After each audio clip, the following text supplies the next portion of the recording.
నమస్కారం భరద్వాజ్ గారు. నమస్తే అండి. గురుగారు, 'హరీష్ శంకర్' నిన్న ఈగలకి సంబంధించిన ఒక ఫంక్షన్‌లో మాట్లాడుతూ చాలా అంటే చాలా గట్టిగా మాట్లాడారు. ఎవరైతే ఎవరైతే వెబ్‌సైట్స్ అవ్వచ్చు, లేకపోతే ఈ సోషల్ మీడియా మీద చాలా గట్టిగా మాట్లాడారు. లాస్ట్‌లో ఒక డైలాగ్ కూడా చెప్పారు అంటూ. అంటే అంత దారుణంగా హర్ట్ అవ్వటానికి కారణం ఏంటి? మీరు మీరేం గమనించారు సార్ అంటే దాన్ని? ఆయనే చెప్పుకున్నాడు గదా! హ్మ్. అంటే 5 ఏళ్ల నుంచి సినిమా లేదు. హ్మ్. ఓ ప్రొడ్యూసర్ ఆఫీస్‌లో తాగి పడిపోయిన ఒక డైరెక్టరు, హ్మ్. ఇతను 'పవన్ కళ్యాణ్‌తో' ఒక బ్లాక్ బస్టర్ తీశాడు అని ఒక షాడో బొమ్మేసి హ్మ్. ఒక కథనం రాశారు. అది చదివిన వాళ్ళకి ఎవరికైనా ఎవరో అర్థమవుతుంది. అంటే తన గురించే రాశారు అనేది ఆయన చెప్పాడు ఓకే. వేదిక మీద. కాబట్టి ఇలాంటి రాతలు రాయటం కరెక్టా అనేది ఆయన గొడవ. ఇలా ఎందుకు మమ్మల్ని మాతో మీరు అంటే మా గురించి రాసి మేమేదో తాగుతామో లేదో ఏం చేస్తామో అది పర్సనల్ ఏరియా. ఈ పర్సనల్ స్పేస్లోకి వచ్చి ఎందుకు ఆట ఆడుతున్నారు మీరు అనేది. పబ్లిక్లో ఉంటే ఏవైనా అనండి, పబ్లిక్ ఇష్యూ. మేము సినిమా బాగా తీయకపోతే సినిమా బాగా తీయలేదు అని చెప్పి తిట్టండి, నాకు అభ్యంతరం లేదు అన్నాడు. అక్కడి వరకు సంతోషించవచ్చు. ఈ మధ్య అసలు రివ్యూలు రాయటమే తప్పు అన్న పద్ధతిలో కొంతమంది నిర్మాతలు మాట్లాడటం మనం చూసాం. అలాగే రివ్యూలో అంటే సినిమా దర్శకుడికి ఒక అభిప్రాయంతో సినిమా తీస్తాడు. ఆ అభిప్రాయంలోనే తప్పు ఉండొచ్చు. రివ్యూ చేసేవాడి అభిప్రాయాలు వేరే ఉండొచ్చు. రాజకీయ పరమైన విభేదాలు ఉండొచ్చు, తాత్విక పరమైన విభేదాలు కూడా ఉండొచ్చు. ఒక రైట్ ఆలోచనతో ఉన్నటువంటి డైరెక్టరు తీసిన సినిమా ఆయనకు గొప్పగా అనిపించవచ్చు, ఆయన అభిప్రాయాన్ని గౌరవించే వాళ్ళందరికీ గొప్పగా అనిపించవచ్చు. కానీ దాని వ్యతిరేక అభిప్రాయాలు కలిగిన వాళ్ళు, దానివల్ల సమాజానికి నష్టం జరుగుతుంది అనుకున్న వాళ్ళు ఫిలసాఫికల్ లెవెల్లో దాని మీద తీవ్రంగా విమర్శ చేయవచ్చు. ఇప్పుడు 'కాశ్మీర్ ఫైల్స్' అనే సినిమా ఉంది, 'కేరళ స్టోరీ' అనే సినిమా ఉంది. ఆ రెండు సినిమాలు విపరీతంగా జనాలని కనెక్ట్ చేసుకున్నాయి, బాగా డబ్బులు చేసుకున్నాయి కూడా. అయితే ఆ సినిమాల్లో చాలా దుర్మార్గమైన విషయాన్ని ప్రపంచానికి చాటే ప్రయత్నం చేశారు ఆ డైరెక్టర్లు ఇద్దరు అనేది నా అభిప్రాయం. ఓకే. నేను చాలా వేదికల మీద మాట్లాడాను, నాతో ఘర్షణ పడ్డ వాళ్ళు ఉన్నారు. అది అక్కడ వరకు. అయితే ఇలాగా ఇప్పుడు ఈ మధ్యకాలంలో సందీప్ వంగా తీసినటువంటి సినిమా ఉంది 'యానిమల్'. అందులో ఒక రకంగా హిందుత్వ ప్రమోషన్, మోడీ అవతారం ఎత్తాడు ఆయన అనేది నా అభిప్రాయం. ఓకే. అంటే నాగపూర్ యూనివర్సిటీకి సంబంధించిన భావజాలంతో ఆ సినిమా తీశాడు అనిపించింది. అనిపించడానికి నాకున్న రీజన్స్ ఏంటంటే, ఆ సినిమాలో సందీప్ అది కురుక్షేత్రం లాంటి కథే, దాయాదుల పోరు. ఆ దాయాదుల పోరులో అవతల ఇప్పుడు బాబీ డియోల్ అనేవాడు అమెరికా వెళ్ళిపోయి ఒక పారిశ్రామికవేత్తగా ఎదిగి ఈ యుద్ధం చేయవచ్చు. అలా కాకుండా ఎందుకు అతన్ని ఇస్లాంలోకి మార్చి గల్ఫ్ కంట్రీస్కి పంపించి ఆయనకి 3 భార్యలను పెట్టి ఆ 3 తాగుతూ సిగరెట్లు తాగుతూ మాట్లాడుకుంటూ ఈ సన్నివేశాలు కల్పన వెనకాల అతన్ని ప్రేరేపించింది ఏమిటి అనేది నాకున్నటువంటి డౌట్. అతన్ని డెఫినెట్గా నాగపూర్ యూనివర్సిటీ ప్రభావితం చేసిందేమో, అందువలన ఈ సన్నివేశాలు తీసాడేమో.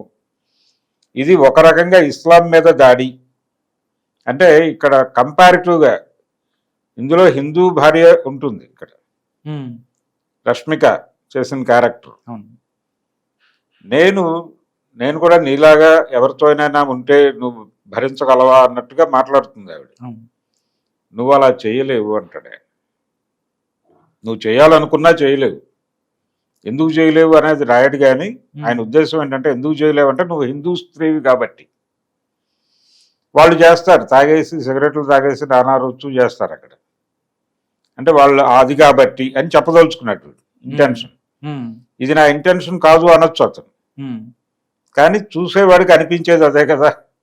కాబట్టి దాని మీద కామెంట్ చేసే రైట్ ఉంటుంది, మాట్లాడొచ్చు. అభిప్రాయాలు సంబంధించిన ఘర్షణ ఉంటుంది, భావాలకు సంబంధించిన ఘర్షణ అనివార్యంగా ఉంటుంది. వాళ్ళు ఒక తాత్విక నేపథ్యానికి చెంది ఉంటారు. అవును సార్. రివ్యూ చేసేవాడు ఇంకొక తాత్విక చింతనకి చెంది ఉంటాడు. ఈ రెండింటి మధ్య జనరల్ గా ఉండే ఘర్షణ అక్కడ కూడా ప్రతిఫలిస్తుంది. ఇది సహజంగా జరిగేది. దీని మీద కూడా దాడి చేస్తున్నారు కొంతమంది నిర్మాతలు. ఈ మధ్య కాలంలో గుంటూరు కారం తాలూకా నిర్మాత వంశీ 2-3 సందర్భాల్లో ఆయన రివ్యూల మీద విరుచుకుపడ్డాడు. కానీ హరీష్ శంకర్ రివ్యూల మీద విరుచుకుపడాల. మీరు మా సినిమాలో తప్పులుంటే విమర్శించండి, తప్పేం లేదు, పర్సనల్ స్పేస్ లోకి రావద్దు, పర్సనల్ స్పేస్ లోకి రావద్దు అనేది మాత్రమే అతని రిక్వెస్ట్. ఆ పర్సనల్ స్పేస్ లోకి వచ్చిన వాళ్ళ మీద మాత్రమే దాడి కేంద్రీకరించాడు. అలాగే సినిమా రివ్యూల మీద కూడా వెళ్ళాడు ఆయన. ఆ డ్రైవింగ్ లో భాగంగా వెళ్ళి ఇక్కడ దర్శకత్వ లోపం ఉంది, ఇలాంటివి రాయండి, మేము అర్థం చేసుకుంటాం, కానీ అక్కడ కూడా ఇంకొంచెం లోపలికి వెళ్ళి రాస్తున్నారు, అది కొంత ఇబ్బంది అన్నట్టుగా వెళ్ళాడు. అంటే మాట్లాడదలుచుకున్నప్పుడు ఎంతవరకు అయినా వెళ్ళి మాట్లాడేద్దాం అనే మూడ్లో ఉన్నాడు ఆయన. ఆ మూడ్ ప్రకారం వెళ్ళిపోయాడు. అలాగే ప్రెస్ మీటుల్లో ప్రశ్నించే వాళ్ళ మీద కూడా అటాక్ చేశాడు ఆయన. సురేష్ కొండిటి మీద కూడా అంతకుముందు అటాక్ కూడా ప్రస్తావించాడు ఆయన. అంటే రకరకాలుగా వెళ్ళిపోయాడు. అంటే ఒక రకంగా సినిమా ప్రమోషన్ కావాలి, సినిమాకి వీళ్ళెంత అవసరము, ప్రచారకులు ఎంత అవసరము, అలాగే వీళ్ళకి సినిమా కంటెంట్ అంతే అవసరం. అంటే సినిమా వాళ్ళ గురించి రాస్తే క్యూరియాసిటీ ఉంటుంది. ఇప్పుడు ఒక పెద్ద హీరోయిన్ డ్రగ్స్ కేసులో దొరికింది అనగానే జనాలు విపరీతంగా చూస్తారు కదా. ఒక పెద్ద దర్శకుడు, ఇప్పుడు ఆ మధ్య పూరి జగన్నాథ్ చార్మి కేసు కొట్టేశారు. అవునండి. కేసు ఎందుకు కొట్టేశారు? సరైన ఆధారాలు చూపించలేదు కాబట్టి కొట్టేశారు, అంతే తప్ప వాళ్ళు నేరం చేయలేదని కోర్టు నమ్మలేదు, లేదా దానికి సంబంధించిన ఆధారాలు లేవు వాళ్ళ దగ్గర. ఆధారాలు చూపించలేదు కాబట్టి కేసు కొట్టేస్తున్నామని మాత్రమే కొట్టేసింది, కానీ సెన్సేషన్ అయింది కదా అది. ఓకే, ఇలా రకరకాల విషయాలు సెన్సేషన్ అవుతాయి సినిమా వాళ్ళకి సంబంధించి. సెలబ్రిటీస్కి సంబంధించిన ఏ వార్త అయినా సేలబుల్గా ఉంటుంది. ఇప్పుడు రాడిసన్ పబ్ మీద దాడి చేశారు, అందులో చాలామంది దొరికారు, కానీ పాపులర్గా ఒక హీరో సోదరుడి తాలూకా కూతురు ఉంది అక్కడ. మొత్తం ఫోకస్ అక్కడికి వెళ్ళిపోయి వార్త హెడ్డింగ్, వార్త కంటెంట్ ఆవిడే అయిపోయింది. ఇది మనం చూసాం కదా. మిగిలిన వాళ్ళలో పొలిటీషియన్ పిల్లలు ఉండుండొచ్చుగా, అక్కడ లోకల్ కార్పొరేటర్ కొడుకు ఉండొచ్చు, ఎమ్మెల్యే కొడుకు ఉండొచ్చు, ఎమ్మెల్యే బావమరిది ఉండొచ్చు, మేనల్లుడు ఉండొచ్చు, వాళ్ళ మీద ఎందుకు రాయరు? అంటే ఇది సేలబుల్ ఐటమ్ కాబట్టి. సేలబుల్ అనేది ఎప్పుడైతే మార్కెట్తో లింక్ అయిపోతుందో, మీకు హిట్స్ ఈ గొడవ వచ్చేసిందో, అప్పుడు ఖచ్చితంగా సేలబిలిటీలోకి వెళ్ళిపోతారు వీళ్ళు కూడా. సినిమా కూడా అంతే. సినిమా కూడా మీరు ఎందుకు రైట్ సినిమాలు తీస్తున్నారు? రాజమౌళి ఎందుకు RRR అనే సినిమా తీశాడు? ఎందుకు ఆయన కొమరం భీమ్ని తీసుకున్నాడు, అల్లూరి సీతారామరాజుని తీసుకున్నాడు? అది మొత్తం మార్కెట్ వంటకం కదా. ఆంధ్ర మార్కెట్ కోసం అల్లూరిని, తెలంగాణ మార్కెట్ కోసం కొమరం భీమ్ని తీసుకుని, జాతీయ మార్కెట్ కోసం వాళ్ళిద్దరిని రామాంజనేయులుగా మార్చేసి రామాంజనేయ విజయం అనే సినిమా తీసి నువ్వు ఏం చెప్పదలుచుకున్నావు సభ్య సమాజానికి? అంటే ఏం చెప్తాడు ఆయన? ఎందుకు చేశాడు? మార్కెట్ అక్కడ ఉంది కాబట్టి. అంటే రైట్ వింగ్ పాలిటిక్స్ నార్త్ ఇండియాలో బాగా నడుస్తున్నాయి అనేది ఈయన నమ్మాడు. బీజేపీ అక్కడ అప్రతిహతంగా గెలుస్తోంది కాబట్టి ఆ మార్కెట్లోకి మనం ఎంటర్ అవుతున్నాం, ఈ కంటెంట్తో ఎంటర్ అయితే బాగుంటుంది అని అనుకున్నాడు, ఎంటర్ అయ్యాడు. కార్తికేయ 2 ఎందుకు విజయవంతమైంది? అరవింద్ గారు చెప్పారు అఖండ టైంలో. ఇదే కంటెంట్ శైవంలో తీశారు, వైష్ణవంలో గనక ఈ లెవెల్ కంటెంట్ చేస్తే నార్త్ ఇండియాలో అద్భుతమైనటువంటి విజయం సాధిస్తుంది సినిమా అని చెప్పాడు ఆయన. అది మార్కెట్ స్టడీ. ఇదే మార్కెట్ స్టడీతో కదా రాజమౌళి గారు రెచ్చిపోయి ఆ RRR అనే సినిమాలో వీళ్ళిద్దరిని రామాంజనేయులుగా మార్చింది. అవునండి. రామ్ చరణ్ని, ఎన్టీఆర్ని. ఈ పరిణామ క్రమంలో మీకెంత మార్కెట్ స్టడీ ఉంటుందో, మార్కెట్ యావ ఉంటుందో, అలాగే మీడియాకు కూడా మార్కెట్ యావ ఉంటుంది. ఆ మార్కెట్ యావతోనే మీరు సేలబుల్ టాపిక్ కాబట్టి, మీరు సేలబుల్ సబ్జెక్ట్ కాబట్టి మిమ్మల్ని నమ్మేసుకునే ప్రయత్నం చేస్తారు. ఓకే, మీరు కూడా అమ్మేసుకుంటున్నారు. మీరు రకరకాల కంటెంట్లు అమ్మేస్తున్నారు. మీరు అమ్మకంలోనే ఉన్నారు, వీళ్ళు అమ్మకంలోనే ఉన్నారు. మనం టోటల్గా మార్కెట్ ఎకానమీలో ఉన్నాం, ఫ్రీ మార్కెట్ ఏరియాలో ఉన్నాం. కాబట్టి నువ్వు అమ్ముకునేది కరెక్టు, వీడు అమ్ముకునేది తప్పు అనే దీనికి వెళ్ళకూడదు. శంకర శాస్త్రి గారు చెప్పినట్టు ఒక రకమైన సంగీతం ఉత్తమమైనదని, మరో రకమైనటువంటి సంగీతం అధమమైనదని చెప్పడానికి మనమెవరో అంటాడు ఆయన. కాబట్టి వీడి అమ్మకం గొప్పది, వాడి అమ్మకం అధమమైనది అని చెప్పడానికి మనమెవరం? ఓకే. అందరం మార్కెట్లోనే ఉన్నాం. ఇది మార్కెట్ తాలూకా ఘర్షణగా అనిపించింది నిన్న హరీష్ శంకర్ మాట్లాడింది. చెలరేగి మార్కెట్ అంటే మనసుకు తీసుకున్నాడు ఆయన. హ్మ్. మనసుకు తీసుకుని హర్ట్ అయ్యాడు. ఆ హర్ట్ అయినటువంటి ఆగ్రహం ఎక్కడో ఒక చోట సీరియస్గా మాట్లాడాలి అని డిసైడ్ అయ్యాడు. ఆ డిసైడ్ అయ్యి ఆ వేదికను ఎంచుకున్నాడు. ఓకే. ఎంచుకుని బరస్ట్ అయ్యాడు. అది వాంటెడ్గా జరిగింది. జరిగింది. హ్మ్. అది కూడా చెప్పుకున్నాడు ఆయన. ఏంటి ఇలా చెలరైపోయి మాట్లాడుతున్నాడు అని, ఇది కూడా రేపు పొద్దున మాట్లాడతారు అన్నాడు. హ్మ్. ఇది కూడా మాట్లాడతారు అన్నాడు. ఓకే అంటే ఆయన హర్ట్ ఎవరి ఏరియా అంటే ఆయన మాట్లాడిన కంటెంట్లో ప్రాథమికమైనటువంటి అంశం ఏంటంటే పర్సనల్ స్పేస్లోకి వచ్చి గొడవ చేయొద్దు అనేది. ఈ పర్సనల్ స్పేస్లోకి వెళ్ళి గొడవ చేయడం ఖచ్చితంగా తప్పే. అది లీగల్గా కూడా తప్పు కాదు గురుగారు. ఇంతకు ముందు నుంచి కూడా ఎప్పటి నుంచో ఎన్టీఆర్, ఏఎన్ఆర్ ఉన్న టైంలో నుంచి కూడా అంటే ఈ ఇలా రాయటం అనేది ఎంతో కొంత వాళ్ళ అంటే వాళ్ళు స్టార్స్ కాబట్టి వాళ్ళు ఏదైనా ఏమీ కాదు. ఏం కాదు. ఇప్పుడు సోషల్ మీడియా వల్ల ఇంకా పెరిగిపోయింది అంటారు. ఏమి కాదు. ఆ రోజుల్లో కూడా ఉంది. ఆ రోజుల్లో ఏంటంటే ఎల్లో జర్నలిజం అనేవాళ్ళు. కొన్ని ఒక తరహా పత్రికలు ఉండేవి. ఉదాహరణకి కాగడ అనే పత్రిక ఉండేది. కామేశ్వర శర్మ గారు దాని ఎడిటరు, ఆయనే పబ్లిషర్ కూడా. ఆయన చాలా దూకుడుగా రాసేవాడు. అంటే గాసిప్ మీద నడుపుతాడు ఆయన పత్రిక అనేది ఉండేది. అలాగే తారా సితారా అనే పత్రిక ఉండేది, విజయవాడ నుంచి వచ్చేది. అది కూడా గాసిప్ బేస్డ్ పత్రిక. ఓకే. నిన్న అంటే మురళీమోహన్ జయచిత్ర పెళ్లి చేసుకుంటున్నారు లాంటి వార్తలు ఉండేవాళ్ళు వాటిల్లో. ఇలాంటివి అనేకం 3-4 పత్రికలు ఉండేవి. ఓకే. అక్కడ మెడ్రాస్ నుంచి తమిళ్లో చాలా ఉండేవి. తెలుగులో కాగడ ఒకటే ప్రముఖంగా నడిచేది. ఆ తర్వాత కిష్కింద అనే ఇంకో పత్రిక కూడా నడిపాడు ఆయన, కామేశ్వర శర్మ గారు. ఆయన చిరంజీవి ఎఫ్ఐఆర్లు కూడా రాశాడు. అంటే అక్కడ దాకా ఉన్నాడు ఆయన. చిరంజీవి కూడా కామేశ్వర శర్మ గారి కాటు తిన్నవాడే. ఆయనకి రకరకాల అంటే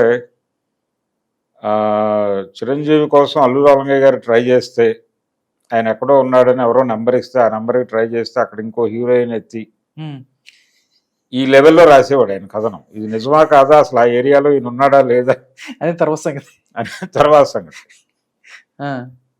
అది ఇంట్రెస్టింగ్ గా ఉండేది. జనాలు చూసేవాళ్ళు, చదివేవాళ్ళు. పత్రిక సర్క్యులేషన్ ఉంది. కాకడ రిలీజ్ అవగానే కొని ఒక రౌండ్ వేసి దాని మీద డిస్కషన్స్ జరిగేవి. ఓకే. అలాగే దాసరి నారాయణరావు గారి మీద ఆయనకి అంటే ఒక దశలో హీరోలు డబ్బులు ఇచ్చేవాళ్ళు ఆయన. కృష్ణ గారు డబ్బులు ఇవ్వటం నాకు తెలుసు, కామేశ్వర శర్మ. అవునా? అంటే రాయొద్దానండి బాబు, కొంచెం చూసుకోనే, నీ కాటు నా మీద వేయొద్దురా బాబు అనే. అలా అంటే ఆఫీస్కి పిలిచి డబ్బులు ఇచ్చిన సందర్భాలు ఉన్నాయి మెడ్రాస్లో. ఇలాంటి అంటే కొంచెం లిటరరీ ఇది కూడా ఉండేది ఆయనకి. అంటే రివ్యూలు కూడా చాలా దారుణంగా రాసేవాడు ఆయన. సినిమా రివ్యూస్ కూడా చాలా దారుణంగా వెళ్ళేవాడు. ఓకే. గౌరవప్రదమైనటువంటి విమర్శ అంటే ఇప్పుడు వాళ్ళు కోరుకుంటున్న విమర్శ ఏంటంటే గుడిపూడి శ్రీహరి గారు లాంటి విమర్శ కోరుకుంటున్నారు. గుడిపూడి శ్రీహరి గారు సినిమా వరకే కన్ఫైన్ అయ్యేవాడు. కన్ఫైన్ అయ్యి మిగతా ఏరియాస్లోకి వెళ్ళాడు కాదు. మిగతా గొడవ ఆయనకు సంబంధం లేదు. సినిమా ఎలా తీశారు, బాగా తీశారా లేదా, ఎక్కడెక్కడ లోపాలు ఉన్నాయి, దర్శకత్వం ఎక్కడెక్కడ లోపాలు ప్రదర్శించింది, అలాగే నటులు ఎవరెవరు ఎక్కడెక్కడ ఇబ్బంది పెట్టారు, ఇవన్నీ కేటగారికల్గా రాసుకుంటూ వెళ్ళేవాడు ఆయన. ఇన్ని లోపాలు ఉన్నాయి ఈ సినిమాలో నిర్మోహమాటంగా చెప్పేవాడు. అది ఎన్టీఆర్ సినిమా అయినా, నాగేశ్వరరావు సినిమా అయినా, ఎవరి సినిమా అయినా ఆయన వెనకడుగు వేసేవాడు కాదు. ఓకే. అయితే ఆయన రివ్యూల్లో దారుణంగా ఉంది సినిమా అని చెప్పిన సినిమాలు కూడా కమర్షియల్గా చాలా పెద్ద విజయాలు సాధించేవి. ఓకే. ఇది ఒక సందర్భంలో ఎన్టీ రామారావు గారి అభిమానులు కూడా అన్నారు.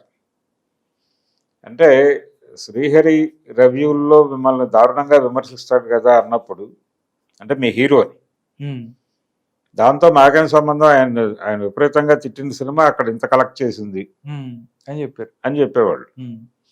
కాబట్టి రివ్యూలు కమర్షియల్ సినిమాని ప్రభావితం చేయలేవు అనేది ఇక్కడే కాదు, మనకు నార్త్ ఇండియాలో స్క్రీన్ ఉండేది ఆ రోజుల్లో పత్రిక, దానిలో కూడా చాలా బిగ్ రివ్యూస్ వచ్చేవి, అంటే సీరియస్ రివ్యూలే వచ్చేవి.